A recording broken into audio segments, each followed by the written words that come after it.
भगवान को लेकर तरह तरह की बातें इस पूरे संसार में होती रही हैं।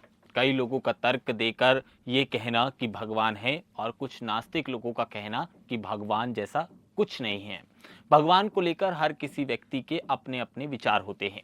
किसी का मानना होता है कि भगवान का कोई अस्तित्व नहीं है, तो कोई अलग अलग धर्मों के नाम पर भगवान की पूजा करता है।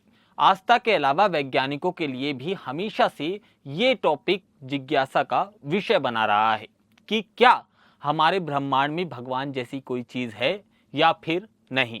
वहीं अब इसको लेकर एक वैज्ञानिक ने क्रांतिकारी खुलासा किया है। हार्वर्ड के जो एरोस्पेस के इंजीनियर हैं डॉक्टर विली सून, उन्होंने दावा किया है कि गणित का एक सूत्र भगवान के अस्तित्व का अंतिम प्रमाण हो सकता है। डॉक्टर विली सून की माने तो उन्होंने हाल ही में जो एक पॉडकास्टर में अपनी बात को रखा है। इस दौरान उन्होंने कुछ फॉर्मूले पेश किए हैं और उन्होंने सुझाव दिया कि ब्रह्मांड का रहस्य मात्र तारों में नहीं, लेकिन गणित के कुछ बुनियादों में भी लिखा हो सकता है।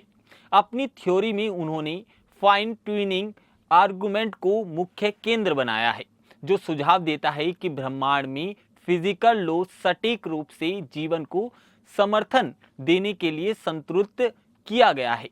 ये संयोग तो नहीं हो सकता। ये फॉर्मूला सबसे पहले जो क्रेनबीज हैं, एक गणितज्ञ पॉल डिकार, उनकी ओर से प्रस्तावित किया गया था। उन्होंने ये दर्शाया है कि क्या कुछ जो ये कह लीजिए एयरलाइंस बिल्कुल अद्भुत सटीकता के साथ एक दूसरे से मेल खाते हैं और जितने ग्रह हैं वो एक दूसरे से मेल खाते हैं। इस घटना में पूरी तरह से वैज्ञानिकों को चौंकाया है। डिराक ने अनुमान लगाया है कि यूनिवर्स में फिजिकल लॉ को परफेक्ट बैलेंस एक गणित की थ्योरी से ही किया जा सकता है, जो इतनी सुंदरता और सटीक तरह से परिभाषित होती है। इसे समझने के लिए व्यक्ति को हाई इंटेलिजेंस की आवश्यकता पड़ती है।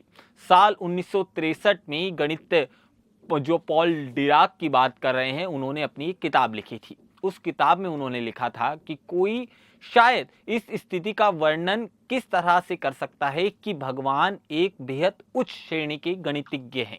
उन्होंने यूनिवर्स को बनाने में बेहद एडवांस मैथमेटिक्स का इस्तेमाल किया है। पॉडकास्ट में डॉक्टर सून ने डिराक की थ्योरी के जरिए भगवान के अस्तित्व को लेकर जो बात की है, उन्होंने कहा कि हमारे जीवन को रोशन करने वाली हमेशा उपस्थित इन शक्तियों में कई उदाहरण हैं।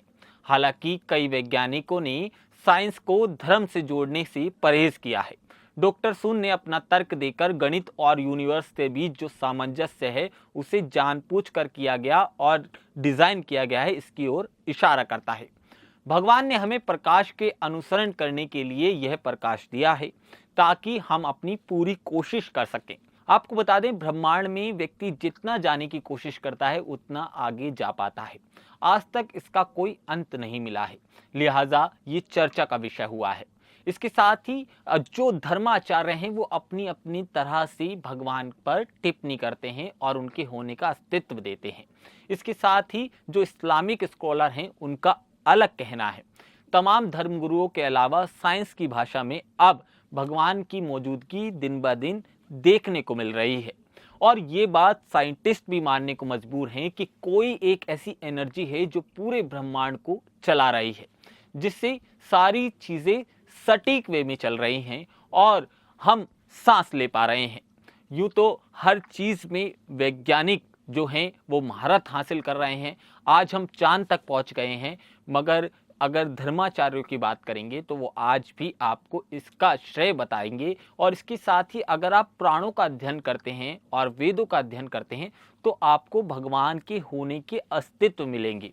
जाहिर सी बात है, कई एस्ट्रोलॉजर जो आप ग्रहण देखते हैं वो कुछ समय पहले ही पता चल जाता है और सदियों से ये सब चीजें सनातन में चलती आ रही हैं। मगर अभी तक ये सवाल बना हुआ है कि आखिरकार भगवान है या नहीं। हर किसी का इस पर अपना अपना अलग मत है, हर किसी के अपने अलग तर्क हैं।